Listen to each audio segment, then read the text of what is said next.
दोस्तों, भगवान शिव के भैरव अवतार के बारे में हम सभी जानते हैं, लेकिन क्या हम ये जानते हैं कि भगवान शिव ने भैरव स्वरूप क्यों लिया था?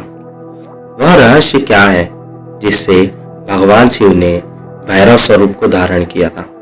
आज के इस वीडियो में हम जानेंगे कि भगवान शिव ने भैरव अवतार क्यों लिया था।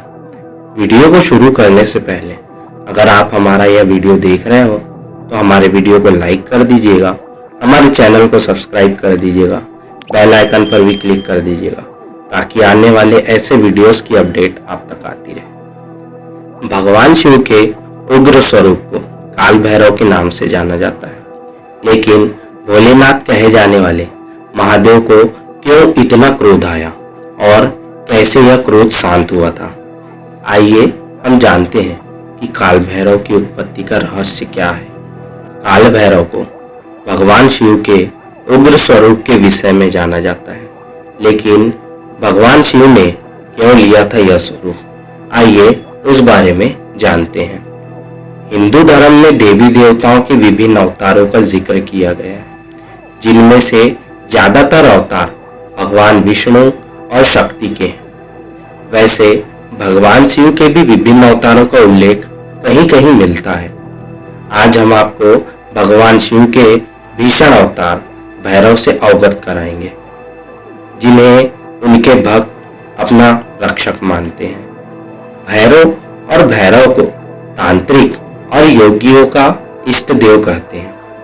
तंत्र साधक विभिन्न प्रकार की सिद्धियां प्राप्त करने के लिए भैरव की उपासना करते हैं। ज्योतिष शास्त्र के अनुसार भैरव छाया ग्रह राहु के देवता है, इसलिए वे लोग जो राहु से मनोवांछित लाभ पाने के इच्छुक होते हैं, वे भैरव की उपासना कर उन्हें प्रसन्न करने की कोशिश करते हैं। पौराणिक धार्मिक दस्तावेजों में भैरव को देवी महाविद्या, जिन्हें भैरवी कहा जाता है, उनके साथ जोड़ा गया है। भैरवी अपने अनुयायियों की शुद्धि करती है, जिससे व्यक्ति के चरित्र, उसके विचार, शरीर, व्यक्तित्व आदि को शुद्धता मिलती है। शिव पुराण में वर्णित ब्रह्मा जी और विष्णु जी के बीच हुए संवाद में भैरव की उत्पत्ति से जुड़े कुछ उल्लेख मिलते हैं।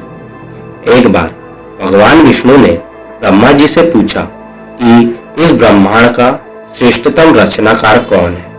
इस सवाल के जवाब में ब्रह्मा जी ने स्वयं को सर्वश्रेष्ठ बताया। ब्रह्मा जी का उत्तर सुनने के बाद भगवान विष्णु उनके शब्दों में समाहित अहंकार और अति आत्मविश्वास से क्रोधित हो गए और दोनों मिलकर चारों वेदों के पास अपने सवाल का जवाब हासिल करने के लिए गए। सबसे पहले वे ऋग्वेद के पास पहुंचे। ऋग्वेद से जब उनका जवाब सुना तो उन्होंने कहा, शिव ही सबसे श्रेष्ठ है, वो सर्वशक्तिमान है और सभी जीव जंतु उन्हीं में समाहित हैं। जब ये सवाल यजुर्वेद से पूछा गया तो उन्होंने उत्तर दिया, यज्ञों के द्वारा हम जिसे पूजते हैं वही सबसे श्रेष्ठ है और वो शिव के अलावा और कोई नहीं हो सकता है। सामवेद ने उत्तर दिया, विभिन्न साधक और योगी जिसकी आराधना करते हैं वही सबसे श्रेष्ठ है और जो इस पूरे विश्व को नियंत्रित करता है वो त्रयंबक है, यानी भगवान शिव है। अथर्ववेद ने कहा, भक्ति मार्ग पर चलकर जिसे पाया जा सकता है, जो इंसान जीवन को पाप मुक्त करता है, मनुष्य की सारी चिंताएं हरता है, वह शंकर ही सर्वश्रेष्ठ है। चारों वेदों के उत्तर सुनने के बाद भी भगवान विष्णु और ब्रह्मा जी का अहंकार शांत नहीं हुआ और वे उनके जवाबों पर जोर जोर से हंसने लगे।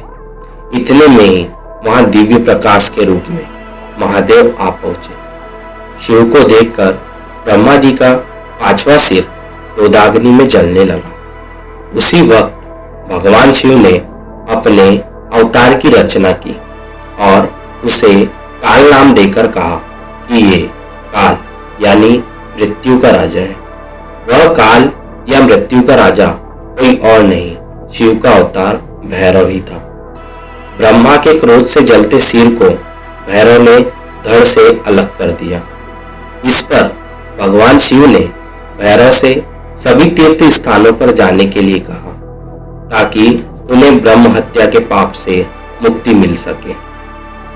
ब्रह्मा का कटा सिर अपने हाथ में लेकर भैरव विभिन्न तीर्थ स्थानों में गए, पवित्र नदियों में स्नान किया ताकि उन्हें ब्रह्म हत्या के दोष से मुक्ति मिल सके।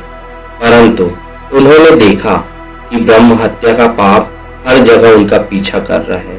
लेकिन जैसे ही भैरव काशी पहुंचे वैसे ही उनका पाप मिट गया। भैरव के हाथ से ब्रह्मा का सिर गिर गया। काशी में जिस स्थान पर भगवान ब्रह्मा का कटा सिर गिरा था उसे कपाल मोचन तीर्थ कहा जाता है। उस दिन से लेकर अब तक काल भैरव स्थायी रूप से काशी में ही निवास करते हैं।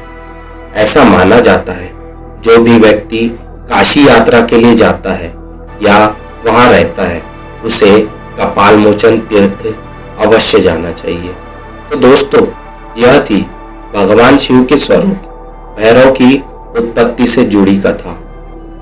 क्यों भगवान शिव ने भैरव स्वरूप धारण किया था। भैरव की उत्पत्ति से एक अन्य कथा और जुड़ी है।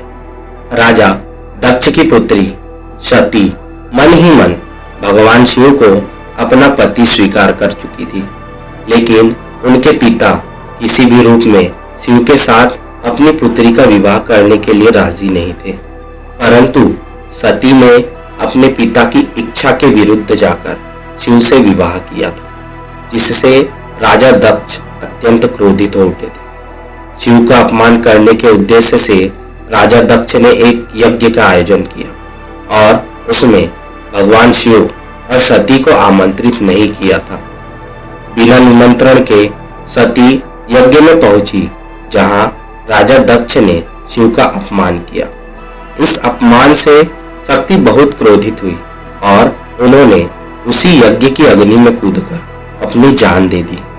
सती के मृत शरीर को देखकर भगवान शिव क्रोध की अग्नि में जल उठे और इसी आवेग में उन्होंने दक्ष का सिर काट डाला। भगवान शिव सती के शव को अपने कंधे पर डालकर पूरे ब्रह्मांड का चक्कर लगाने लगे।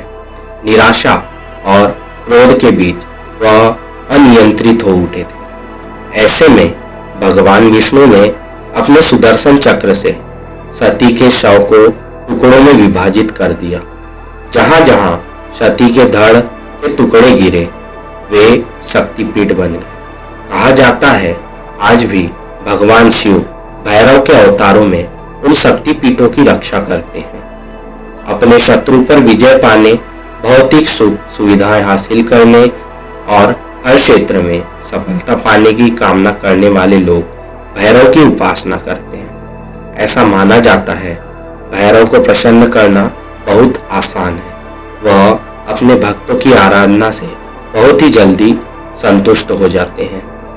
आइए दोस्तों, जानते हैं भगवान भैरव की पूजा कैसे की जाती है। नारियल, काले तिल, फूल, सिंदूर, सरसों का तेल भैरव पर अर्पण करना शुभ माना जाता है। काल भैरव की 8 परिक्रमा करने वाला व्यक्ति अपने जीवन में किए गए सभी पापों से मुक्त हो जाता है। इसके अलावा जो व्यक्ति लगातार 6 महीने तक काल भैरव की उपासना करता है वह विभिन्न सिद्धियों का स्वामी बन जाता है। मार्गशीर्ष माह की अष्टमी पर काल भैरव की उपासना फलदायी मानी जाती है। इसके अलावा रविवार, मंगलवार, अष्टमी और चतुर्दशी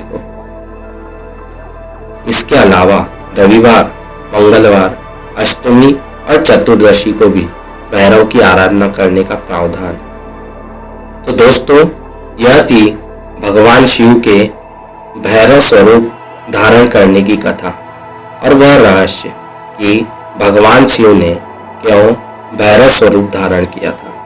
तो दोस्तों, वीडियो अगर आपको अच्छी लगी हो तो वीडियो को लाइक कर दीजिएगा, हमारे चैनल को सब्सक्राइब कर दीजिएगा और बेल आइकन पर क्लिक कर दीजिएगा ताकि आने वाले ऐसे वीडियोस की अपडेट्स आप तक आती रहे। धन्यवाद दोस्तों।